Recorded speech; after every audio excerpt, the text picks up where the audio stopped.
Good morning. Well, you guys weren't kidding. Good to see all of you here. Good to have all of you visiting with us today. Always great to be able to see you. One thing with regards to the funeral on Tuesday, we're providing the food. The ladies are providing the food. Brenda Fussell is in charge of that. So if you'd like to help out, please see her. But we are helping out with the food after the funeral, and that food will be at the funeral home. So. Um, we think about the relationships that we have in our life.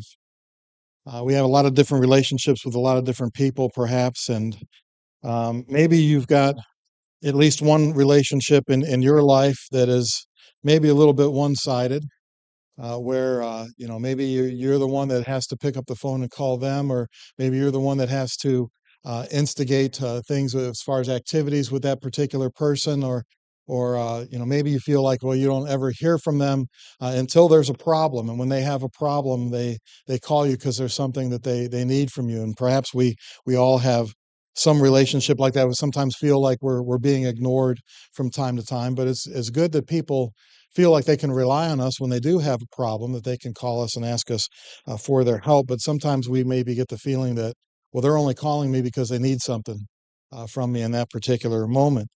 And if we're not careful, we can sometimes treat God that way. We can sometimes maybe forget about God, or we don't think about God, or God isn't a major part of our life until there's some sort of problem or there's some sort of crisis that we're going through. And then all of a sudden, God becomes important to us. I remember shortly after 9/11 took place, for those of you that are old enough to remember that, the church buildings were full of people because people were concerned about what was going on and what was happening, and they were fearful, and they wanted God's blessing. And so the churches filled up for a while after 9/11, but then it returned to normal. People got back to their normal thing. And sometimes maybe we don't spend much time paying attention to God in our daily lives. We keep his number on speed dial, right? So that when things go wrong, we know that we can get him in a hurry. But there was an instance where Israel treated God this way. They treated God as if he was just there in case of emergency. They treated God as if he was the genie in the bottle, if you will. We find this over in 1 Samuel chapter 4. And if you have your Bibles, I invite you to join me over in 1 Samuel chapter 4. That's where we're going to spend the majority of our time this morning in this lesson. But Israel was getting ready to go to battle with the Philistines, and they encamped where they were going to be in battle array, and they got ready for the battle, and they went down and they got beat in that first battle, and so they decided that, well, we need to have God with us, and so they went to get the box because they thought that God was in the box. And so they went to get the Ark of the Covenant, and they treated the Ark of the Covenant as if it was some sort of idol. They treated God as if he was some sort of idol on that particular occasion. They thought, well, God's in the box, and so if we bring the box with us, then God will be with us. But as we look at the text, we're going to find some things here with regards to what goes on with Israel on this particular occasion, where they think God's in the box. There's some principles that are here that we can maybe apply to ourselves. Need to realize that God's not in a box, right? They can't keep God in a box. Need to get God out of that box. And as we talk this year, our theme this year in our sermons is in growing closer to Christ. And as we think about growing closer to Christ, we need to see that we need God to be with us all the time, and we want God to be with us all the time. And so we can't treat God that way. We can't treat God as if he's some sort of idol. We need to be with God all the time, not just when things are bad, but we need to be with God all the time in order to draw closer to Christ. As I mentioned, they arrange themselves in their camps. We see that at the beginning here of 1 Samuel chapter 4. It says in verse 1, Israel went out to battle against the Philistines and encamped beside Ebenezer, and the Philistines encamped in Aphek. So they've come from their area of Philistia there along the coastline. You see Gaza and Ashkelon and Ashdod and Ekron and Gath. Those were the main towns, if you will, of the Philistines. That was the five lords of the Philistines were from those particular towns. And so they travel up into the north, up into the territory of Israel, and that's where this battle is going to take place.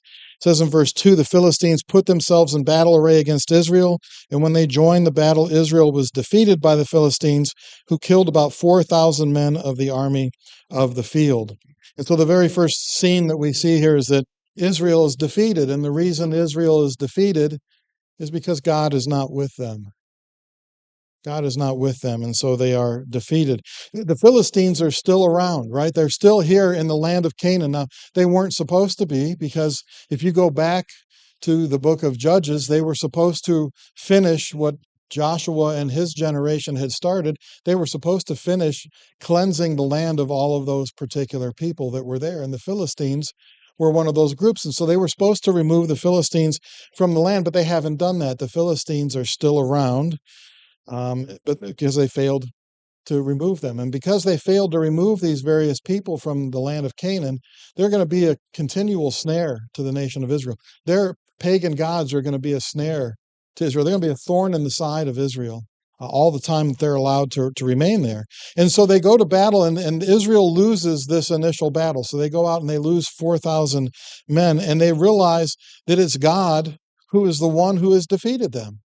Now, that takes some wherewithal to understand, okay, we lost this. Why did we lose this? Well, we lost this because God was against us. They mentioned this in verse 3. The people had come to the camp. The elders of Israel said, why has the Lord defeated us today before the Philistines? That's a good question for them to ask.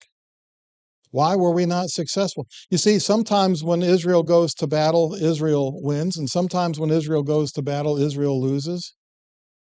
But when they go to battle, God never loses. God always wins. And because they have lost, it means that God is not with them, that God is against them in this battle. They've lost the battle because God is not with them. Why is God not with them? Well, the simple answer as to why God's not with them is they're not doing what it is that the Lord requires. God doesn't move himself from them. God remains constant. God remains here where he is. And we as people can either move closer to him or we can move further away from him. Now, the children of Israel, they've not been doing what the Lord requires, so they've been moving further and further away from him to where now God is no longer on their side and they're defeated in this battle by the Philistines. When they do not keep his commands, he's not going to be with them.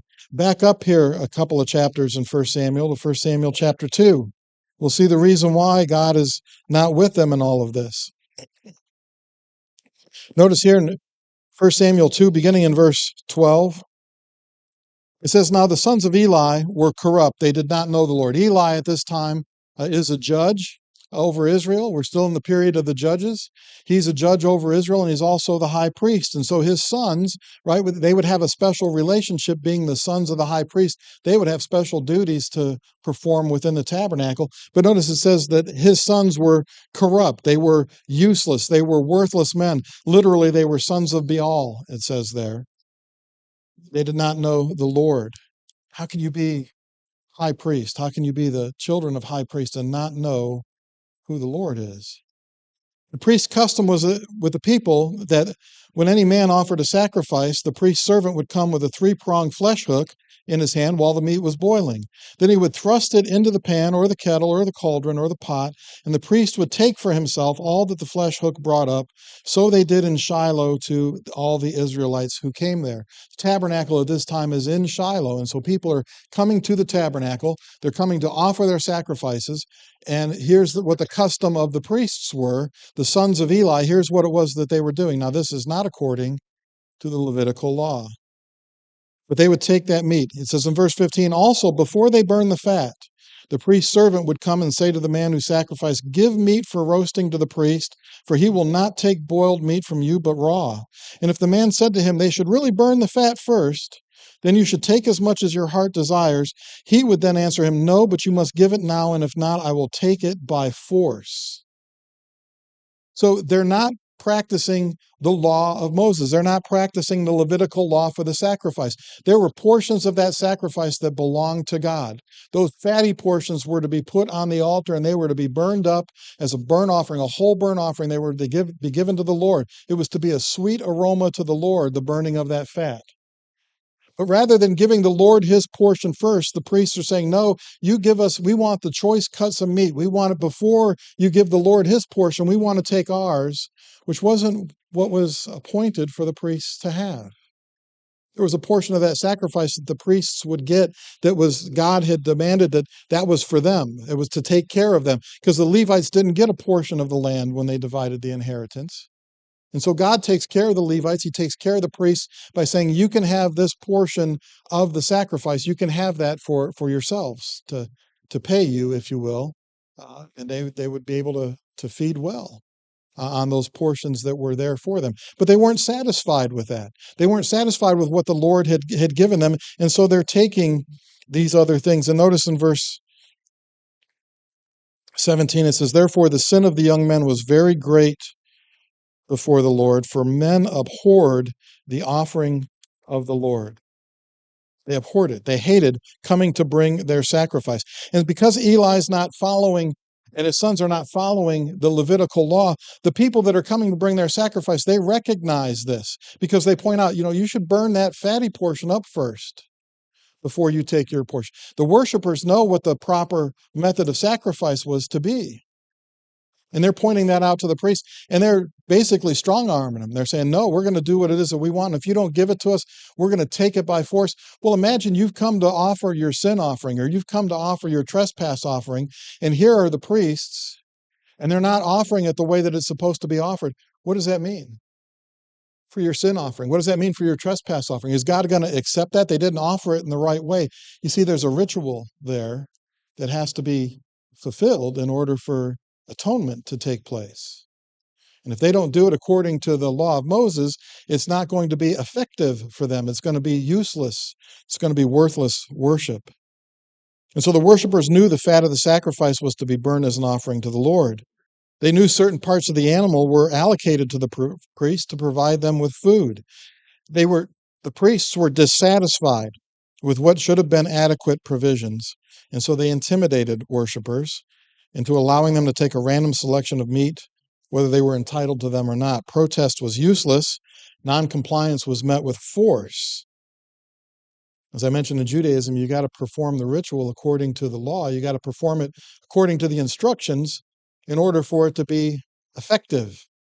You can't just do your own thing. You've got to do what the Lord wants when you come to worship him, and that applies to us as well. They were treating the offering of the Lord with contempt. Imagine that you're going to offer your sacrifice. You say, I hate coming up here to offer my sacrifice because I know they're not going to do it the right way.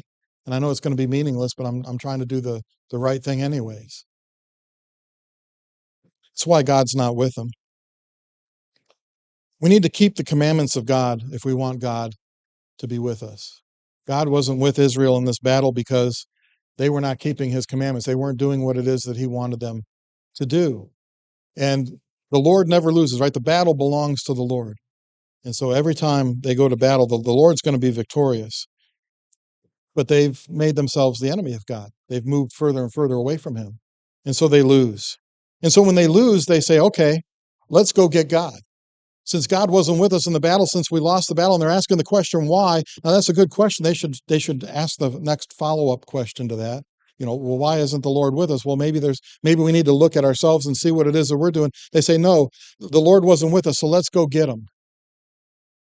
Notice back in 1 Samuel chapter 4, beginning in verse 3, it says, when the people had come into the camp, the elders of Israel said, why has the Lord defeated us today before the Philistines? Let us bring the ark of the covenant of the Lord from Shiloh to us, that when it comes among us, it may save us from the hand of our enemies. We're going to go get the idol. We're going to go get the ark. We're going to go get it. And when it comes, it will save us. They thought that God was in the box. And if we go get the box, and the box is with us, then God will be with us. All we need for God to be with us is to have the box, because they thought God was in the box. They didn't go to God and ask him, well, what is it that we need to do? What is it that we need to fix? Why were you not with us? Right? Give us the battle plan. I mean, Eli, after all, is the high priest. He's got the Urim and the Thummim, right? They could inquire of the Lord to find out, what is it that you want us to do? How do we fix this? But they don't do that. They don't ask, well, why are we defeated? What do we need to do to get right with you? God did not instruct them to go and get the ark. And so they bring the ark over, right? It's going to save us. So the people sent to Shiloh, it says in verse 4, that they might bring from there the ark of the covenant of the Lord of hosts, who dwells between the cherubim, and the two sons of Eli, Hophni and Phinehas, were there with the ark of the covenant of God. And when the ark of the covenant of the Lord came into the camp, all Israel shouted so loudly that the earth shook. So they bring the ark, they bring it into the camp, they bring it over from Shiloh, and it gets there in the camp, and they shout, they scream, it shakes the earth. Think of Neyland Stadium on steroids, right? Make a great noise, or maybe a Tuscaloosa or Columbus or any of those places. Happy Valley, I don't know where you're from. But it shook the earth, right? And so they've got this great shout because they think, okay, God's with us now. This is going to go well for us. In verse 6, when the Philistines heard the noise of the shout, they said, what does the sound of this great shout in the camp of the Hebrews mean? Then they understood that the ark of the Lord had come into the camp. So that says that the Philistines were afraid. They were fearful when they heard this. They were afraid and they said, God has come into the camp. And they said, woe to us, for such a thing has never happened before. They said, we're in trouble now because the Israelites, they've brought their God. Now, they don't understand that God is God. They don't understand that God is the one and only. They just think, well, this is Israel's idol. These are Israel's gods, plural, and we see that in verse 8. They say, woe to us, who will deliver us from the hand of these mighty gods, plural. These are the gods who struck the Egyptians with all the plagues in the wilderness. And so they say, well, woe is us. They're bringing their gods, plural, Elohim. It's the plural form of the Hebrew word for God. They're bringing their gods into the camp. And so they just think, well, they've went and they've got their idols. But they know what's happened to the Egyptians. Word of that is spread from generation to generation. They know what the God of Israel did to Egypt, and so they're afraid that these sort of things are going to happen to them. And so initially, they're afraid of all of this. They think that, well, they're in trouble now because Israel's brought their idol into the camp, those gods who defeated the Egyptians. And so the Philistines, what do they? Well, they better man up, right? Because if they're going to go into battle, they better man up. And that's what verse 9 says, be strong, right? The Philistines say they want to be strong, conduct yourselves like men, you Philistines, that you do not become servants of the Hebrews as they have been to you. Conduct yourselves like men and fight. The Hebrews have been servants of the Philistines. The Philistines have had the upper hand in this relationship for a long time. And they say, you better man up and fight. You better conduct yourselves like men. You mean there's a specific gender role for men? That'd be something that our society could learn something from. There's a specific gender. Conduct yourselves like, right? Act like men when you go out there to fight. There's a specific gender role that's been given to them, and even the Philistines understood that. But the problem that they have here is that they're treating God as if he is some sort of idol. They're treating God as if God is in the box, and if they bring the box, well, then they've got God with them. And the Philistines understand it because that goes along with their idolatry. It goes along with their making of idols, and that their God is in that particular idol. And we've got to be careful that we don't treat God that way, that we don't think, boy, I need something. I got to go get the box. Because God's in the box. Remember when I was a kid, it was an old cartoon show. I don't even remember the name of it anymore. But I remember the main character was this turtle, and he wasn't happy being a turtle. He wanted to be everything else under the sun. He wanted to be a bird, or he wanted to be something else. And so Mr. Wizard was the one. He would change him into whatever it is that he wanted to be, and then he'd get himself into trouble, and he'd cry out, "Help me, Mr. Wizard! Help me! Get me out of here, Mr. Wizard!" And sometimes we maybe can treat God that way, where we just go along in our lives, being whoever it is that we want to be, doing whatever it is that we want to do, and then we get ourselves in trouble, and we want Mr. Wizard to help us. We want God to help us. God's not in the necklace that we wear. God's not in the t-shirt that we wear. It's got to be more than just wearing the t-shirt. We've got to do what it is that God wants us to do if we're going to be with him and he's going to be with us. And he says if we'll do what it is that he commands us, he'll never leave us. We'll never have to worry about what it's like to fight the battle in this world against Satan without him, because he'll always be with us as long as we are with him. And so the Israelites are going to learn that, well, God's not in the box. Having the box, it doesn't help Israel. Notice in verses 10 and 11 here of 1 Samuel 4. So the Philistines fought, and Israel was defeated. And every man fled to his tent, and there was a very great slaughter, and there fell of Israel 30,000 foot soldiers. Also, the ark of God was captured, and the two sons of Eli, Hophni and Phinehas, died.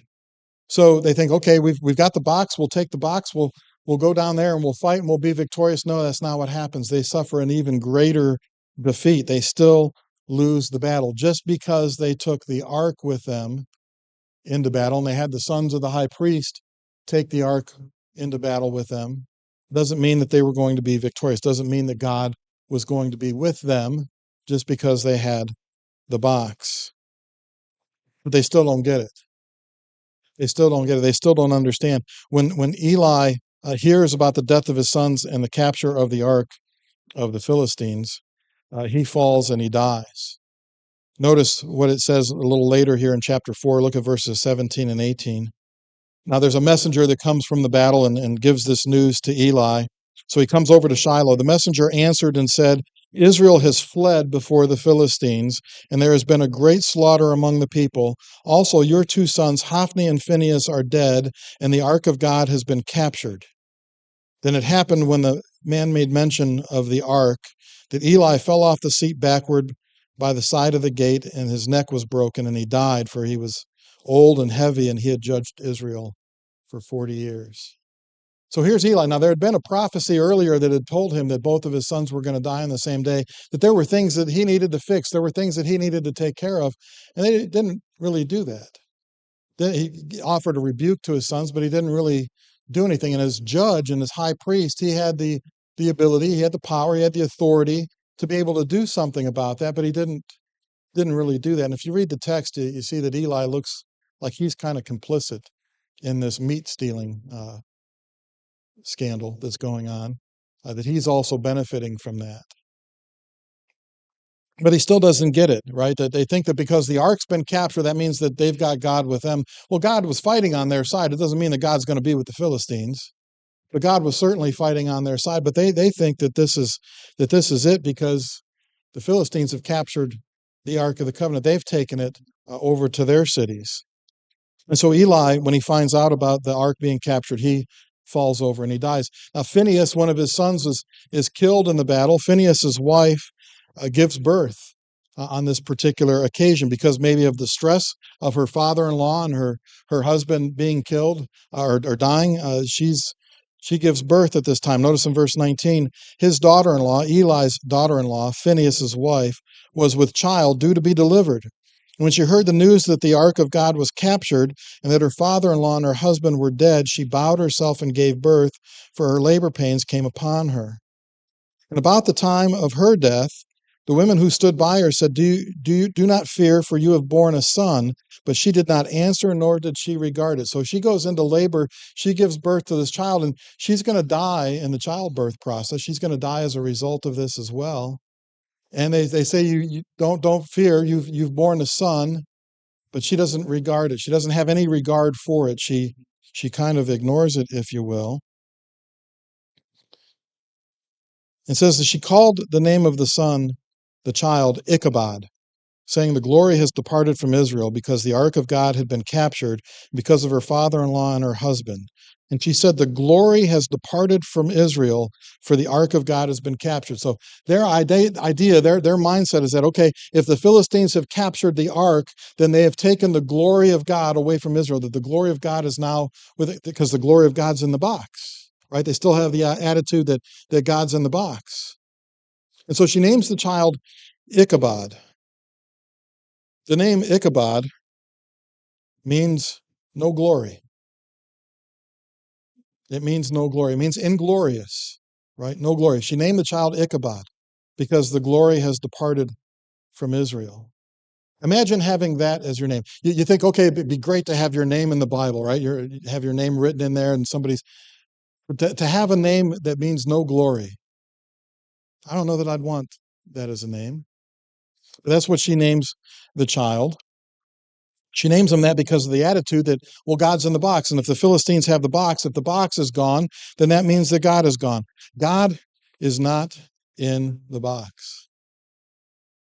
God's glory is not in the box. His glory is not tied to an idol. But they didn't understand that. What they should have done is they should have gotten right with God. They should have figured out, what is it that we're doing that is something that God doesn't like? Why is God not fighting for us? Maybe we need to inquire of the Lord and ask that question. Why is God not on our side? Rather than thinking this way with regards to idolatry. They should have asked God for forgiveness for the things that they were doing that they weren't supposed to be doing. Should have asked God to forgive them of their sins. They should have fixed the sacrifices so that they would be what it is that God has commanded. Then the Lord would have been with them. Right? They could have moved back to the Lord. They could have moved closer to the Lord rather than moving further away from him. That would have put God in their corner. Later on, Israel undergoes a spiritual revival, if you will. Now that Eli has passed, Samuel, it doesn't become the high priest, but Samuel becomes judge over Israel. And in Samuel's judgeship, you've got this religious revival that takes place over in 1 Samuel chapter 7.